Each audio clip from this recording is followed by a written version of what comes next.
तो concept of market है heading number 1, we have already discussed it, what is market, and the second thing is classification of market. ये market को classify कर रहा है different context में। Number 1 is market due to the nature of commodity. Nature of commodity के हिसाब से ये मार्केट को क्लासिफाई कर रहा है कि एक होती है पेरिशेबल गुड्स और एक होती है ड्यूरेबल गुड्स। उसी के जहां पे पेरिशेबल गुड सेल आउट हो रही है that is called the perishable good market, and जहां पे ड्यूरेबल गुड सेल आउट हो रही है that is called durable good market. और पेरिशेबल गुड मतलब वो चीजें जो कि खराब हो जाने वाली हों, जो ज्यादा दिन ना चल सके। मिसाल के तौर पे सब्जियां, फ्रूट, जो आपका ये जो फिश मार्केट है, ये बीफ, जो मीट वगैरह जो चीजें हैं, ठीक है। और ड्यूरेबल गुड्स में ये डस्टर है, ये मतलब बोर्ड शोर्ड, ये ऑटोमोबाइल इंडस्ट्री, ये तमाम चीजें कौन सी हैं? Durable good. समझ तो नहीं आ रहा सर? मैं आपकी बात सुन रही है। सर जिन चीजों की खाने पीने वाले की 2-3 साल होती है एज एक्सपायरी डेट के लिहाज से, वो किसमें आएगी? उसको शॉर्ट टर्म मार्केट, वो शॉर्ट टर्म मार्केट वो पढ़ेंगे आगे। तो अच्छा, मार्केट ड्यू टू डिस्टेंस, दूसरी क्लासिफिकेशन ये कर रहा है मार्केट ड्यू टू डिस्टेंस के कुछ होती है लोकल मार्केट्स, कुछ होती है प्रोविंशियल, मतलब सूबे के लिहाज से, कोई इंटरनेशनल मार्केट्स होती हैं। तो जो मार्केट डिस्टेंस के लिहाज से अगर हम देखेंगे कि भाई ये शहर की मार्केट है, देहात की मार्केट है, ये आर्मी मंडी है, तो उसको हम बोलेंगे मार्केट ड्यू टू डिस्टेंस। उसके बाद वो कहता है कि मार्केट ड्यू टू टाइम, वो आप वाला सवाल है कि शॉर्ट रन और लॉन्ग रन, ठीक है, कि वो मार्केट जो 3 साल 5 साल 2 साल कैसे मदद में हो, या मतलब अमूमन शॉर्ट रन को हम लोग कोई उसमें नहीं कर सकते, मतलब शॉर्ट रन कोई टाइम का नाम नहीं है। उसकी बेसिक डेफिनेशन ये है कि कोई भी, जहां पे मैंने कल भी डिस्कस किया था कि जो जहां पर आपके तमाम फैक्टर वेरिएबल हो वो लॉन्ग रन है, और जहां पर कुछ फैक्टर फिक्स्ड हो और कुछ वेरिएबल हो that is called short run, ठीक है। यहाँ पर वो कहता है मार्केट डिस्टेंस, वो कहता है कि 3 से, मतलब वो मार्केट क्लासिफाई करता है कि वो शॉर्ट पीरियड और लॉन्ग पीरियड के लिहाज से। शॉर्ट पीरियड है वो 2 से 3 साल वाली, और ऑनवर्ड है लॉन्ग पीरियड, ठीक हो गया। अब मार्केट ड्यू टू कंपटीशन, वो हमने कल डिस्कस की थी। हमने कहा था कि परफेक्ट कंपटीशन, इम्परफेक्ट कंपटीशन, 2-4 रह गए, ओलिगोपोली, मोनोपोली। हाँ, मतलब उसमें ओलिगोपोली में हमने कहा था कुछ फर्म्स होती हैं, डिओपोली में 2 फर्म्स होती हैं। ये किया ना, डिस्कस नहीं किया? मोनोपोली के बाद वाले पढ़ा, मोनोपोली के बाद आगे वाले, मोनोपोली के आगे वाले। सर ये पेपर इसका कैसे आएगा? डेफिनेशंस लिखेंगे आप पेपर में और ग्राफ बना दिए बस। ग्राफ है, डेफिनेशन है, इसके अलावा 7 सवाल अटेम्प्ट करने को आखिर बता दूंगा मैं आपको ना, सवाल कैसे अटेम्प्ट करना है। सर मैं मैथ में बहुत अच्छी थी लेकिन मुझे समझ नहीं आया। मैथ में अच्छी है मगर समझ नहीं आ रहा, नहीं मतलब क्या डिफिकल्टी क्या आ रही है?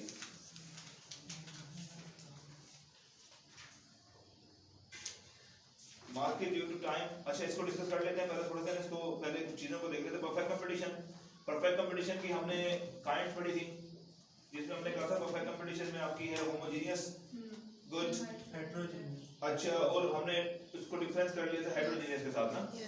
हमने कहा था अच्छा अब है आज जो मेजर डिस्कस करने लगे हैं that is perfect competition long में। बाकी शॉर्ट में डेफिनेशंस हैं कि ओलिगोपोली क्या होती है, डिओपोली क्या होती है, डेफिनेशन में आएगा आपका। लॉन्ग में आएगा आपका पूरा सवाल, वो कैसे अटेम्प्ट करना है I tell you later on, ठीक है। फिलहाल अब आप इसको रखें इसमें। अब हम लोग डिस्कस करने लगे परफेक्ट कंपटीशन को।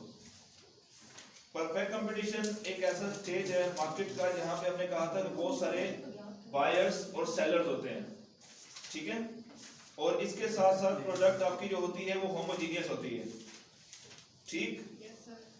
तो इसकी मजीद क्लासिफिकेशन आगे इसने दी हुई है, देखिए जरा परफेक्ट कंपटीशन हेडिंग मिल गई आपको। उसमें देखिए नंबर 1 है होमोजेनिटी। पहली जो इसकी असम्पशन है, ये जो पहले इसकी वो, उसमें वो कहता है कि प्रोडक्ट इज होमोजेनियस, कि मार्केट में जितनी प्रोडक्ट है वो सारी की सारी होमोजेनियस है, एक जैसी है, ठीक है। दूसरी वो कहता है कि large number of buyer and sellers, ये भी बता दिया मैंने आपको कि परफेक्ट कंपटीशन की दूसरी जो कैरेक्टरिस्टिक्स है वो ये है कि इसमें लार्ज नंबर ऑफ बायर और सेलर होते हैं। तीसरा ये है प्री एंट्री। प्री एंट्री का मतलब ये है कि जिसका दिल चाहे वो कारोबार शुरू कर दे, कोई रोकने वाला नहीं है, कोई मतलब ये नहीं है कि नहीं रोक सकता, और जब दिल चाहे छोड़ के वापस चला जाए। इसको कहते हैं free entry and free exit. Perfect mobility, perfect mobility है फैक्टर्स की, कि इसमें ये होता है कि फैक्टर्स आर परफेक्टली मोबाइल, के एक जगह पे अगर मजदूर को अच्छी दिहाड़ी नहीं मिल रही तो वो दूसरी जगह जाके काम कर ले। अगर वहां पे कैपिटल को अच्छा रिवार्ड नहीं मिल रहा तो वहां से निकाल के कहीं और इन्वेस्ट कर दें। तो बंदे की मर्जी होती है उसमें। कैपिटल मतलब goods the factors of production are perfectly mobile. अब आ जाएंगे परफेक्ट नॉलेज। परफेक्ट नॉलेज में ये है कि लोगों को कंप्लीट नॉलेज होता है, कंप्लीट इंफॉर्मेशन होती है, ठीक है, about the price, the commodity and the market. सही है, सेलर्स को भी और बायर्स को भी, ठीक है। सर इसके अच्छी एग्जांपल जो है वो सब्जी मंडी ही है। सब्जी मंडी ही है, इसके अलावा तो कुछ नहीं। मतलब मैं आपको बताऊं एक बात कि perfect competition is ideal state. इस वक्त परफेक्ट कंपटीशन एग्जिस्ट नहीं करता। शुरू में जब कैपिटलिज्म शुरू हुआ ना, उस वक्त एक जमाने में था, उसके बाद सिंडिकेट्स, मोनोपोली, कार्टल्स ये बनना शुरू हो गए, क्योंकि परफेक्ट कंपटीशन जो कम होता चला गया। क्योंकि कुछ ऐसी फर्म्स होती हैं जो ज्यादा एफिशिएंसी रखती हैं, कुछ कम एफिशिएंसी रखती हैं, कुछ के पास ज्यादा कैपिटल होता है, कुछ के पास कम कैपिटल होता है। तो एक आम सा कानून है कि बड़ी मछली छोटी मछली को खा जाती है। तो इसी तरीके से बड़ी फर्म्स, बड़ी कंपनियां छोटे छोटे कारोबारों को तबाह कर देती हैं। आप नोट करें कि जब से ये सुपरमार्केट वाला कॉन्सेप्ट आ रहा है, सुपरमार्ट्स, डिपार्टमेंटल स्टोर्स वाला, उससे जो छोटे किराने वाले स्टोर्स हैं उनका रुझान थोड़ा सा कम हो रहा है। आपने नोट किया होगा, काफी कम हो गया। राशन भी अब वही जाके लोग प्रेफर करते हैं, एक तो सही रेट में। अब इससे क्या हो रहा है कि छोटे छोटे दुकान कम। अब इसी तरीके से कॉलेजेस की मार्केट देख रहे हैं, जब से ये एस्पायर, पंजाब वगैरह के ब्रांड आ रहे हैं, उस वक्त से लोगों का जो ट्रेंड है वो छोटे कॉलेजेस में लाइक इंटर, बीए, एमए वगैरह करने के लिए कम होते चले जा रहे हैं, वो प्रेफर कर रहे हैं। अब इससे क्या हो रहा है कि वो छोटे छोटे कारोबार जो कॉलेजेस खत्म होते चले जा रहे हैं। या तो वो बहुत बड़ा ब्रांड हो या उसके बहुत पावर हो, उसके पास सर्वाइव करेगा, वरना वो खत्म हो जाएगा। अल्टीमेट क्या होगा, थोड़े बहुत कॉलेज रह जाएंगे, ये एक आध रह जाएगा जो ज्यादा पावरफुल होगा, उसी की इजारादारी होगी, वही अपनी मर्जी की प्राइस चार्ज करेगा, यानी कि फीस चार्ज करेगा, लेबर को सैलरी अपनी मर्जी से देगा। तो यही हाल हुआ है परफेक्ट कंपटीशन के साथ। शुरू में परफेक्ट कंपटीशन था, क्राइसिस आया, खत्म हो गया, ठीक है। वहीं से मोनोपोली, सिंडिकेट निकलना शुरू हो गए। समझ तो नहीं आ रहा ना? आ रहा है। सर एक और चीज पूछ रही थी, थोड़ी ऑफ टॉपिक। सर जैसे एक मार्ट है, वो चल रही होती है, जब उसी के लेवल की कोई और खोलता है तो वो नहीं चलती, वो चलती रहती है, दूसरी वो बंद करके ही चला जाता है, ऐसा क्यों होता है? हाँ, इसको डिस्कस करेंगे। इसको थोड़ा सा कंप्लीट कर लें, फिर इसको मैं ये सवाल याद रखिएगा। जगह पे भी होता है ना, फिर चाहे उसी जगह पे होता है, लेकिन उसके नहीं, वो उसके पीछे ना ये concept of loyalty, consumer loyalty वगैरह है, इसको डिस्कस करेंगे इसको ना सीधे साथ। अच्छा, इम्परफेक्ट कंपटीशन दूसरा है। इम्परफेक्ट कंपटीशन उसको हमने कल डिस्कस किया था। उसके अंदर आपका है जियोपोली। मैंने कहा जियोपोली मतलब दो फर्म्स होती है इसके अंदर। ओलिगोपोली में चंद होती हैं कुछ। मैंने आपको एक बेस्ट एग्जांपल है टेलीकम्युनिकेशन वाली, याद है ना? टेलीकम्युनिकेशन में मैंने कहा था ये यूफोन, जोम वगैरह ये चंद फर्म्स हैं, तो ये ओलिगोपोली की बेस्ट एग्जांपल है। उसके बाद है मोनोपोलिस्टिक कंपटीशन, जो मैंने टूथपेस्ट इंडस्ट्री की बात की थी आपसे। मैंने कहा था कि जो टूथपेस्ट है लाइक मेडिकेम, कोलगेट वगैरह, दे आर कंप्लीटली मतलब एक सब्स्टिट्यूट तो है दूसरे का, मगर परफेक्ट सब्स्टिट्यूट नहीं है। थोड़ा बहुत इनमें क्वालिटी कैरेक्टरिस्टिक्स के साथ फर्क है, इसको कहते हैं हेटेरोजेनिटी। सही। मोनोपोली बता दिया था हमने, डिस्कस किया था कि जहां पर सिंगल सेलर होता है। अब हमारा जो फोकस है आपके सिलेबस में वो दो कैरेक्टरिस्टिक्स के ऊपर है, एक परफेक्ट कंपटीशन और एक मोनोपोली, ठीक है। परफेक्ट कंपटीशन और मोनोपोली दो आइडियल स्टेट्स हैं जिसके ऊपर हमारा मतलब सही फोकस है। तो परफेक्ट कंपटीशन में आपको दो हमने हिस्सों में तकसीम किया है, इसको शॉर्ट रन और लॉन्ग रन।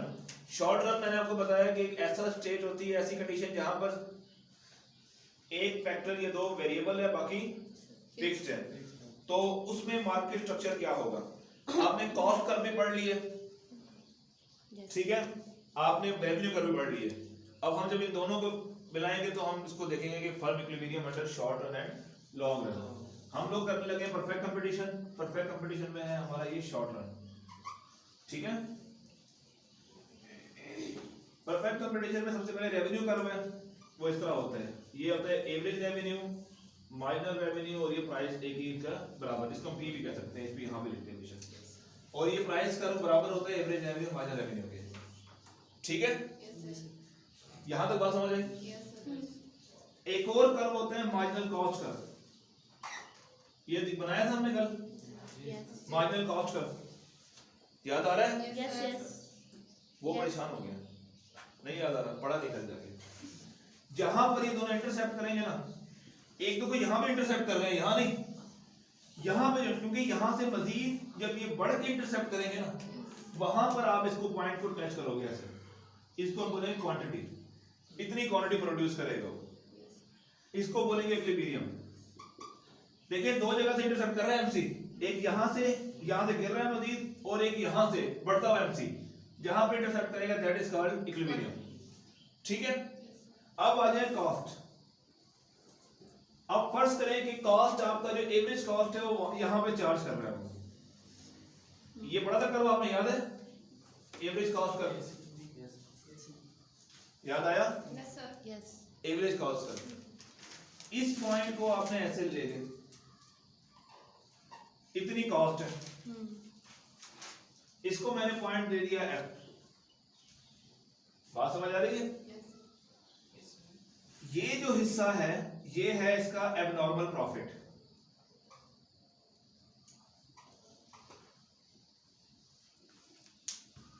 ठीक है,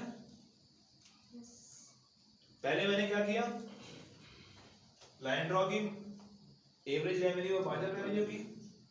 ठीक है, फिर मार्जिनल कॉस्ट को ऐसे इसको लेके गया, यहां से कट किया, वो इक्विलिब्रियम कहा, सही, और ऊपर इतनी क्वांटिटी, और इसको फिर एवरेज कॉस्ट नीचे से, अगर प्राइस से नीचे एवरेज कॉस्ट कट करेगी तो हम इसको क्या बोलेंगे, एबनॉर्मल प्रॉफिट, कि इतनी प्राइस है और इतनी कॉस्ट है,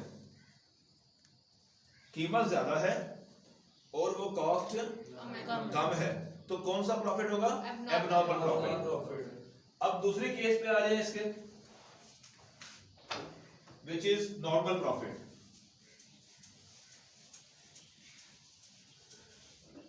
दूसरे केस में क्या है, नॉर्मल प्रॉफिट है,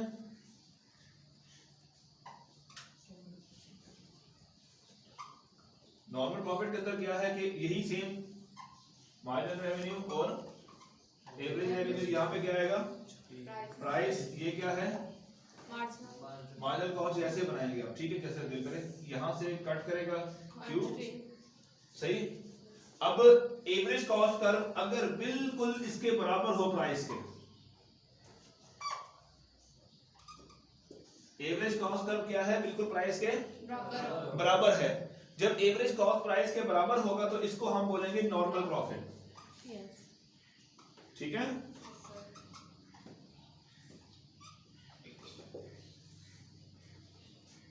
यहां तक बात समझ आई, आ गई? ठीक है, यहां पे क्या किया हमने, यहां पे इसको इंटरसेप्ट किया, टच किया, तो अपने पास क्या आ गया, नॉर्मल प्रॉफिट। अब अगला वो केस यहां पे डिस्कस कर रहे हैं, इसका नॉर्मल प्रॉफिट है, एबनॉर्मल प्रॉफिट है, उसके बाद है लॉस।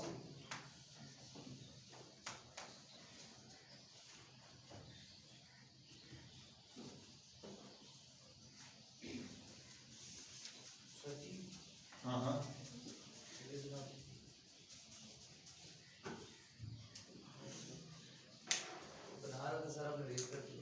वो बुक में बना हुआ है, बुक में बना हुआ है। थोड़ी अगर हाथ तेज रखोगे ज्यादा बेहतर रहेगा, थोड़ा सा स्पीड, दिमाग के साथ हाथ चलाओ। एक्स जीरो क्या करेंगे, मार्जिनल रेवेन्यू, एवरेज रेवेन्यू, ये क्या है, price, marginal cost, quantity, equilibrium price. ठीक है, अब चूंकि हम लोग लॉस को डिस्कस कर रहे हैं तो कॉस्ट क्या होगी, ज्यादा होगी प्राइस से, सही। तो कर्व को सही बनाइएगा, मैं थोड़ा सा डायग्राम को दो। ठीक है, यहां पे हमने इसको कह दिया सी, ये एफ पॉइंट है आपका।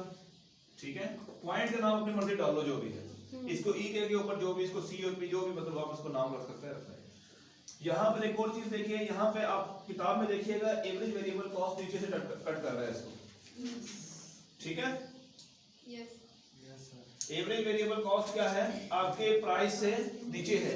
इसका मतलब ये हुआ कि आपकी कुछ हिस्सा यानी कि कॉस्ट का मतलब average variable cost, variable cost है वो निकाल रहा है आपका ये, ठीक है। जो कि बिजनेस है वो थोड़ा सा फिक्स्ड कॉस्ट का शेयर और कुछ वेरिएबल कॉस्ट भी निकाल रहा है, थोड़े बहुत पैसे आपको पे करने पड़ रहे हैं। तो आप बिजनेस चलाते रहोगे उम्मीद के साथ कि आगे शायद बेहतर हो जाए।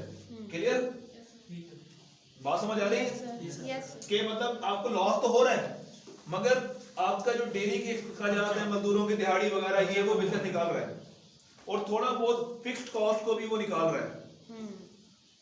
मगर अभी भी लॉस चल रहा है, मगर आपको उम्मीद है कि आगे जाके चीजें बेहतर हो जाएंगी, इसीलिए लॉस वेरिएबल है, ठीक। अब आ जाते हैं एक और condition, that is abnormal loss, है ना। इसमें एबनॉर्मल लॉस में क्या है,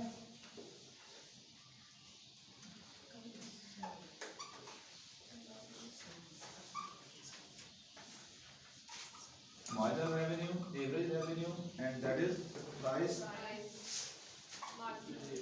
marginal cost, quantity, equilibrium, ठीक है। अब यहाँ पे आप किताब में देखिएगा कि एक लाइन इसको टच करके जा रही है ऐसे, इसको उसने कहा है एवरेज वेरिएबल कॉस्ट, ऐसे ही है। उसके बाद एक कॉस्ट ऊपर से जा रही है, इसने इसको क्या कहा है, एवरेज कॉस्ट, ठीक है, ऐसे ही है। ये पॉइंट इसने कह दिया एफ फॉर एग्जांपल। अब देखिए यहां पर इसको हम बोलेंगे एबनॉर्मल लॉस, ऐसे ही है। वो क्यों कह रहा है कि देखिए फिक्स्ड कॉस्ट आप जेब से पे कर रहे हो, कारोबार सिर्फ और सिर्फ आपके जो डेली के मजदूर दिहाड़ी वगैरह उसको पूरा कर रहा है, यानी कि जो मजदूर वगैरह जो लोग लगाए हुए हैं वो तो निकाल रहा है, मगर बाकी जो किराया शराया ये वो ये आप जेब से दे रहे हो, फिर भी आप तैयार हो जाते हो कि चलो यार किराया जा रहा है, बाकी तो चलो खर्चे पूरे कर रहा है ना, हो सकता है आगे जाके बेहतर हो जाए, उम्मीद की दुनिया का है, मगर वेरिएबल नहीं है, मुश्किलात बढ़ गया कारोबारी शख्स, मगर फिर भी उसको उसने कंटिन्यू किया हुआ है। मगर आखिरी केस क्या होगा, सेम चीज कि आपकी एवरेज वेरिएबल कॉस्ट भी पूरी नहीं हो रही, ठीक है। यानी कि जो बंदे हायर किए हुए हैं वो भी पैसे जेब से भरने पड़ रहे हैं, तो कोई चलाएगा कारोबार, किराया तो पे कर रहा है मगर बंदों को जो हायर किया हुआ है वो पैसे भी जेब से पे कर रहा है, तो कोई बंदा कारोबार चलाएगा, नहीं चलाएगा। तो इसीलिए उसको क्या कहा, close down case.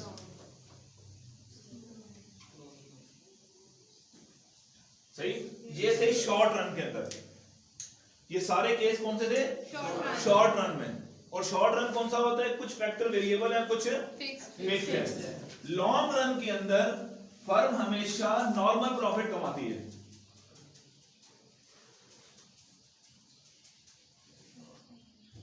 Long run में फर्म क्या करती है, हमेशा normal, under perfect competition normal profit कमाया जाता है आपके इसमें फर्म में, ठीक है।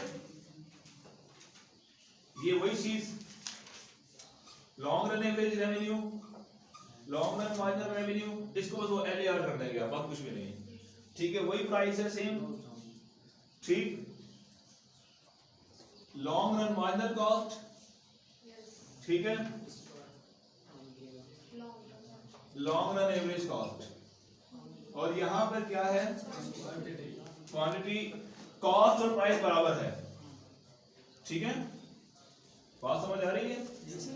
किताब में आप ऐसे देखोगे इसको कि पी ई ओ क्यू, ठीक है, इस तरह की कहानियां वो आपको समझ आ जाएंगी अगर आपको ये कॉन्सेप्ट समझ आया तो, कि यहां पर देखें कॉस्ट और प्राइस दोनों बराबर हैं, एवरेज कॉस्ट और प्राइस बराबर हैं, इसलिए under long run firm always earn normal profit under perfect competition, under perfect competition in long run firm always earn normal profit. यहां तक बात समझ आ रही है कि बिल्कुल भी नहीं आ रही? आ रही है।